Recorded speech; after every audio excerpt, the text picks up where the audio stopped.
I, an 18-year-old female, have always had a strained relationship with my cousin, Kayla, 23F, who's been living with my family since we were in middle school due to her tough family situation. For reasons I've never fully grasped, she's always seemed to view me as a rival, while she adores my older sister, 24F, like she's perfect. I stopped trying to understand her motives years ago.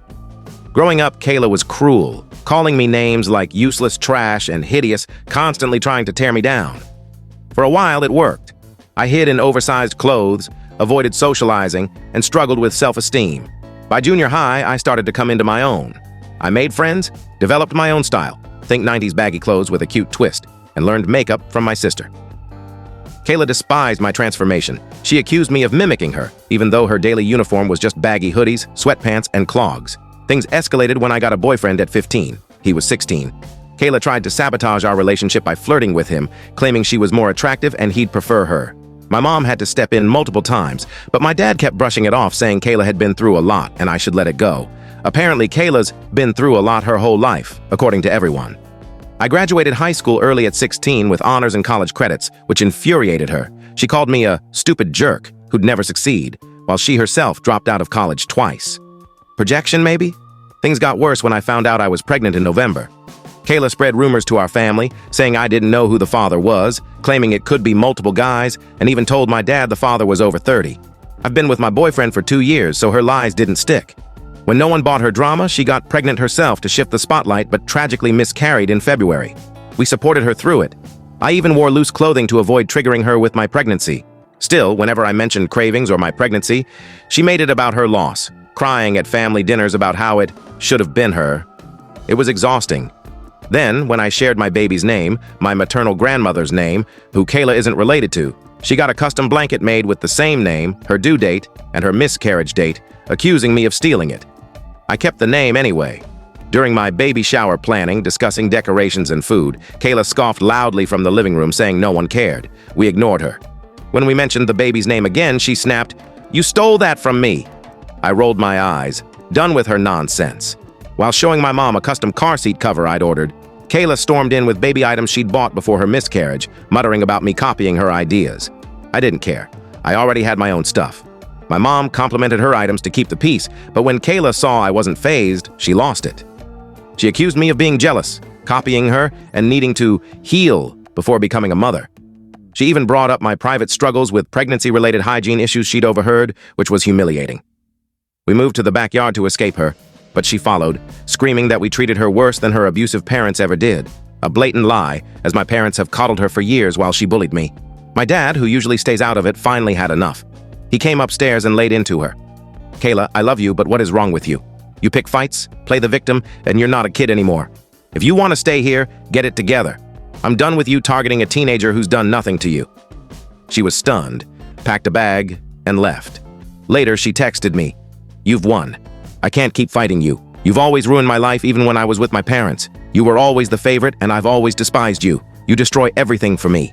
I felt a pang of guilt, but didn't respond. No one's heard from her since. Edit. Thank you all for the overwhelming support and advice. I didn't expect this to resonate so much. To answer some common questions. Was Kayla the youngest girl before me? Yes. She was the last girl born in our family for 5 years before I came along. Our family is mostly boys, so that might explain some of her feelings toward me. On being a teen mom, I turn 19 soon. I've been independent since I started working at 15 and run a small, growing business. I live with my parents for now, but manage my own life mostly. Why didn't my parents get Kayla therapy? My mom pushed for it, but my dad doesn't believe in therapy, suggesting we pray or journal instead. It helped me sometimes, but Kayla clearly needs professional help. I've asked my dad to reconsider, but he dismisses it. Parents' ages. My mom's 46, dad's 57. They've been married since 1998, about 26 years. Kayla's parents. Her dad was abusive to her and her mom. Her mom helped her escape to live with us while she stayed behind. We're on the East Coast. They were in Oakland, California. No contact since they lost custody. Why was I kind to her? I looked up to her, hoping we could be close like sisters, especially since my older sister was often absent. Favoritism? Not really. If anything, Kayla got more attention due to her past. Though I got extra toys as a young kid because I was too small for their activities. Where's Kayla now? No one's heard from her since she left. She's blocked us, and with no job or stable place to go, we're worried she'll return. We're staying cautious. Update. 2 days later, Kayla returned at 1 a.m., drunk and high. My parents were up watching a movie when she stumbled in. My dad, a recovering alcoholic sober since I was 14, was livid. They tried talking to her, but she just cried and asked to sleep. They let her go upstairs. While my parents were outside smoking, Kayla tried to enter my locked bedroom, whisper shouting for me to open the door, calling me a coward and saying we needed to talk. When I told her to leave and talk tomorrow, she banged on my door, kicked it, and screamed that I'd never be prettier than her and was the family's ugly outcast. I recorded it and sent the video to my dad. He rushed in, furious, and told her she couldn't stay another night. He said her behavior, coming home drunk and harassing me, was unacceptable, and she needed to leave by morning. Kayla sobbed, claiming we were all she had, but my dad held firm, saying she needed therapy before she could return. My mom sat her down, explaining that living with us while mistreating me was intolerable. I watched it unfold on our security cameras because, yes, I'm that petty. Then my sister Lauren texted me, taking Kayla's side. "Amia, why can't you stop making things hard for her? She just wanted to talk." I replied, "It's 1 a.m. I'm exhausted and pregnant. What do you expect? I'm tired of you acting like I'm the problem." Lauren shot back, "You're exhausting, always playing the victim. Get over yourself." I responded, "What have I done? I've cooked, cleaned, been kind, and you two do nothing for me. You're 24 with a degree you don't use. Be real." That was it. I cried, hurt because I admired both of them despite everything. Kayla left the next morning to stay with a friend, begging my parents to reconsider. They're firm, therapy or no return. Lauren and I haven't spoken since. I told my mom to ask her daughter what happened because I'm done. I uninvited both from my baby shower. They won't be part of my baby's life. My parents support my choice. I'm focusing on my pregnancy, business, and peace. This is my happy time, and I'm done letting them ruin it. Thanks for the support. It's meant the world. I'll update if anything changes. Next story. My parents, both in their late 70s, showed up late to my son's high school graduation and spent the event criticizing others. During their visit, my mom told my husband my stepsister was the daughter she never had, so I kicked them out. I invited my parents months in advance for my son's graduation. They waffled on attending until 3 weeks before, then agreed. They were driving from out of state, and I gave clear instructions. Ceremony starts at X. Doors open an hour early. Parking opens 15 minutes before that. Be there early, because over 250 kids were graduating, and parking would be a nightmare. They left their hotel, 25 minutes away, 1 minute before parking opened. They got upset when we didn't wait. But by the time doors opened, it was nearly standing room only. My husband, other child, and I got in line early, barely securing seats. By the time my parents arrived, only standing room remained. My mom wanted us to fight through a massive crowd to get them, which was impossible. During the ceremony, she people-watched with a judgmental scowl, whispering to my other kid that a woman with tattoos and piercings was jobless and going nowhere. I hushed her, earning a glare I've long since mastered ignoring. When my son's full middle name wasn't read, just his initial, she complained so loudly I nearly missed photographing him getting his diploma. Her arm smacking made my photos blurry, but thankfully my husband got some good shots. I'd have been devastated otherwise. She snapped at my other kid for cheering when my son's name was called, despite others being louder.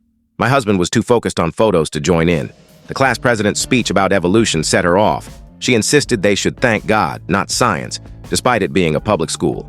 She also griped about girls wearing headscarves. They let them in here?